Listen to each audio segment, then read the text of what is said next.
Assalamualaikum warahmatullahi wabarakatuh. Alhamdulillahi wa kafa wa usalli wa usallimu ala sayyidina Muhammadin al-Mustafa wa ala alihi wa ashabihi wa dzurriyyatihi ahli sidqi wa lafa asyhadu an la ilaha illallah wahdahu la syarika lah wa asyhadu anna Muhammadan abduhu wa rasuluh. Allahumma shalli ala sayyidina Muhammad wa ala ali sayyidina Muhammad. Pemirsa yang dirahmati Allah Subhanahu wa taala, sahabat-sahabat semuanya, para alim, para ulama, para guru, para kiai, para asatidz wal asatidah yang mudah-mudahan dirahmati Allah Subhanahu wa taala. Alhamdulillah kita bisa bertemu kembali. Mudah-mudahan Anda semuanya sehat walafiat, diberikan kelancaran semua aktivitasnya, mudah-mudahan segala hajatnya dikabulkan oleh Allah Subhanahu wa taala. Amin ya rabbal alamin. Pada kesempatan ini kita akan membahas tentang bagaimana caranya saat ketika kita mendampingi orang yang sedang sakaratul maut, ya. Langkah apa saja yang harus dilakukan saat ada saudara kita yang sedang sakit parah, yaitu sakit yang akan dicabut nyawanya, ya, sakit yang akan membawa kepada kematian, ya. Nah, ini ada beberapa hal yang perlu kita lakukan saat saudara kita sedang dicabut nyawanya. Nah, ini poin yang awal ini, atau poin A, yaitu saat orang sedang sakit parah, ya, apa yang kita lakukan? Orang yang sedang nazak atau sedang dicabut nyawanya, artinya ini saat belum lepas nyawanya atau belum dicabut ruhnya. Ini orang yang sedang sakaratul maut. Apa saja yang harus kita lakukan? Yang pertama adalah menghadapkannya ke arah kiblat. Ya, jadi orang yang sedang sakaratul maut tadi, orang yang sedang sakit parah, yang merasakan akan dicabut nyawanya, ini kita hadapkan di arah kiblat. Jadi bertumpu pada sebelah kanan, ya. Kepala berada di utara. Kepala ada di utara, kemudian kaki di sebelah selatan. Jadi bertumpu kepada anggota tubuh sebelah kanan. Ini kalau memungkinkan, atau kalau bisa, ya. Kalau seandainya agak kesulitan, maka cukup dia didudukkan atau ditelentangkan posisi kepala, wajah ini menghadap ke arah kiblat. Nah, ini jadi dibaringkan, atau bahasa Jawanya yaitu melumah, yaitu dengan wajah atau kepalanya menghadap ke arah kiblat, ya. Kemudian diberikan sandaran, ya, sandaran agar wajahnya ini fokus menghadap ke arah kiblat. Itu poin yang pertama. Kemudian poin yang kedua, membacakan surat Yasin dengan keras dan surat Ar-Ra'd dengan lirih, ya. Nah, ini kalau bisa dua-duanya dibaca, pertama surat Yasin dengan keras, kemudian surat Ar-Ra'd ini dengan bacaan mesir atau pelan. Tapi kalau ternyata tidak memungkinkan dua-duanya, maka cukup yaitu dengan membacakan surat Yasin, ya. Surat Yasin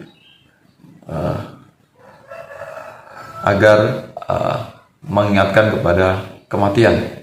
Kemudian kalau sudah memang jelas-jelas akan lepas nyawanya, maka dibacakan surat Ar-Ra'd. Ini dibaca pelan-pelan agar nyawanya ini dimudahkan oleh Allah saat dicabut. Kemudian yang ketiga, ya, poin yang ketiga yaitu mentalqin, ya. Mentalqin atau menuntun untuk membaca kalimat la ilaha illallah.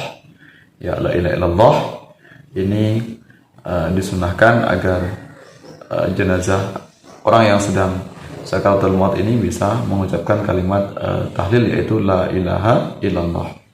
Salam, sabda Rasulullah, man kana akhirahu kalamihi la ilaha illallah dakhalal jannah. Barang siapa yang akhir hayatnya membaca kalimat la ilaha illallah, maka ia akan masuk surga. Nah, kemudian poin berikutnya yaitu poin yang keempat, memberi minum kepada orang yang sedang sakaratul maut tersebut, ya. Memberikan minum agar dia tidak kehausan, sehingga nanti proses lepasnya ruh atau nyawa dalam tubuhnya ini diberikan kemudahan, ya. Ini juga ada riwayatnya, yang menyatakan bahwasanya orang yang sedang sakaratul maut diberikan air minum, yaitu karena setan menawarkan minum yang akan ditukar dengan keimanan. Ya, ini. Jadi disunahkan kita diberikan minum kepada orang yang sedang sakaratul maut, ya, biar tidak diganggu oleh setan. Nah, kemudian kita lakukan saat setelah ruh dicabut atau nyawanya sudah hilang, sudah dicabut oleh Allah Subhanahu wa taala. Artinya ini orang yang sedang sakaratul maut ini sudah lepas nyawanya, artinya dia sudah menjadi jenazah. Ya, apa yang perlu kita lakukan ketika orang yang sudah sakaratul maut tadi sudah menjadi jenazah, sudah lepas nyawanya? Yang pertama yaitu memejamkan kedua matanya. Ya, yaitu dengan cara mengusap wajahnya dengan membaca yaitu kalimat Bismillah wa ala millati Rasulillah sallallahu alaihi wasallam. Ya, jadi mengucapkan Bismillah wa ala millati Rasulillah sallallahu alaihi wasallam. Yang kedua yaitu kedua rahangnya hingga kepala bagian atas diikat dengan kain yang lebar agar mulut tidak terbuka. Jadi ada ikatan di bagian rahang, kemudian ke atas, ya, ke atas bagian kepalanya, sehingga nanti mulutnya tidak terbuka, tidak menganga. Ya, jadi ada hal yang menahan dengan ikatan tersebut. Yang ketiga yaitu sendi-sendi tulang dilemaskan dengan cara melekukkan tangan pada lengan, ya, kemudian betis pada paha pada perut agar mudah dalam memandikan dan mengkafani, agar tubuhnya ini tidak kaku, ya, tidak kaku, tidak terlipat atau tertekuk, ya, sehingga nanti mudah dalam proses memandikan jenazah. Poin yang keempat yaitu pakaian mayit dilepas dengan pelan, ya, jadi pelan-pelan karena mayit atau jenazah ini merasakan sakit saat kematian. Jadi adab kita agar tidak menyakiti mayit yaitu ketika melepaskan pakaian yang dia kenakan ini dengan pelan-pelan. Kemudian kalau sudah dilepas semuanya, ditutup dengan penutup kain yang terbuka atau kain yang utuh, misalnya seperti pakaian jarik, ya, pakaian yang lebar, ya. Nah, ini. Kemudian yang kelima yaitu mayit diletakkan di tempat yang agak tinggi, ya, jadi bisa diletakkan semacam dipan, ya, atau amben, ya, agar tidak langsung menyentuh kepada lantai atau tanah. Ini dalam rangka untuk memuliakan jenazah. Ya, kalau tidak ada ya juga tidak wajib. Kalau memang tidak ada tempat atau amben yang lebih tinggi untuk meletakkan jenazah. Ya. Kemudian poin yang keenam yaitu membakar dupa atau hal-hal yang bisa menimbulkan wewangian, yaitu jadi bisa menggunakan hal atau yang pakai aroma yang wangi, ya, menaburkan aroma wewangian agar bau yang menyengat ini bisa dikurangi atau bisa hilang. Jadi baunya tidak terlalu menyengat ketika jenazah tersebut akan dimandikan, dikafani dan seterusnya. Poin yang ketujuh yaitu meletakkan sesuatu yang ada di atas perut mayit, ya, dalam rangka agar perutnya ini tidak membusung, perutnya tidak membuncit, tidak membesar, tidak mengembang, yaitu paling tidak ada bebannya, tapi ya jangan terlalu berat.